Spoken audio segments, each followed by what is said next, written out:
Россиянын танк жоготуулары канчалык көп? Орикс. Россиянын Украинада согушта аскердик жоготууларын эсептөө ишин жүргүзгөн аскердик жана чалгындоочу блог. Ал аскердик жоготууларды согуш зонасынан келген сүрөттөрдүн негизинде эсептейт.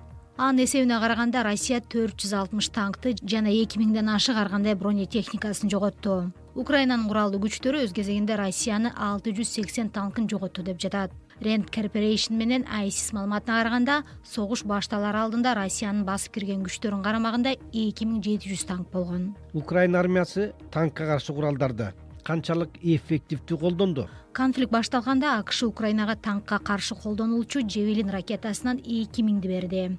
Андан бери өткөн убакытта дагы ушунча санда жиберди. Ал эми Улуу Британия NLF ракетасынан 3600 жиберген. Аны чыгарган компаниянын жетекчисинин сөзүнө караганда, атылган ракета танканын темир, анча калың эмес үстү жагындагы мунарасына барып жарылат. Россиянын көп танктарында ракеталык соккуну майтара турган динамикалык коргонуу каражаттары коюлган. Бирок Javelin ракетасы барып тийгенде жарыла турган эки башы бар.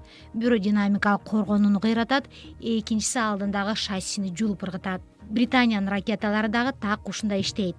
Танканын анча корголбогон үстү жагындагы мунарасына барып тийгенде дароо жарылат. Javelin менен NLF абдан эффективдүү дейт Ник Рейнольдс, куралдар боюнча Королдук институттун аналитиги. Бул куралдардын жардамы болбосо Украинадагы кырдаал такыр башкача болмок. АКШ Украинага ошондой эле танканы талкалоочу 100 Switchblade беспилотнигин дагы бергени белгилүү болду. Дрон камикадзе катары белгилүү бул куралдардын бир нече километр жерден учуп барып танктарды талкалай турган күчү бар. Ал эми Россиянын тактикасында кандай каталар кетти? Азыркы убакта Россиянын армиясы батальондук тактикалык топторго бөлүнүп иштейт. Бул өзүнчө согуштук автономдук бирдик. Анын курамында танктар, жоо аскер жана артиллерия бар. Бул аскер бөлүктөрүнүн курамы ар кандай болушу мүмкүн. Бирок көбүнчө анда бронетехника көп, жөө аскер азыраак болот. Россияда согушка тикелей салынган аскер анча көп эмес дейт Филлипс О'Брайен, Сент-Эндрюс университетинин стратегиялык изилдөөлөр профессору. Ошондуктан БТТ көп санда сокку ура турган аскердик бирдикти түзүү ыкмасы. Абдан кубаттуу сокку уруу менен ыкчам чабуулга өтүүгө эсептелген. Бирок танканын колоннасы чабуулга туш болсо, аны коштоп келаткан жөө аскери жакшы коргоно албай калат, дейт ал. Бул жагынан орус армиясы оң колунун соккусу жакшы иштеген менен жагы айнек мушкерге окшош.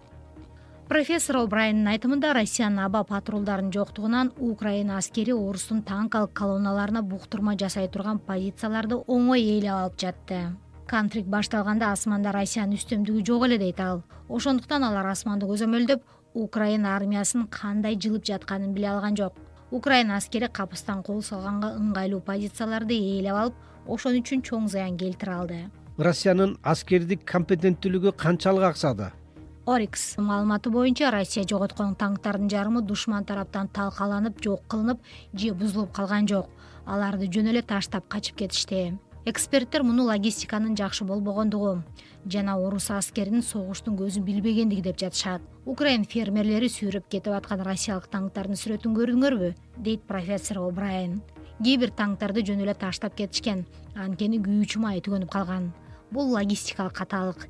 Кээ бирлери жазгы баткакка тыгылып калды, анткени жогорку командачылык жылдын эң оңтойсуз убагында чабуул баштады.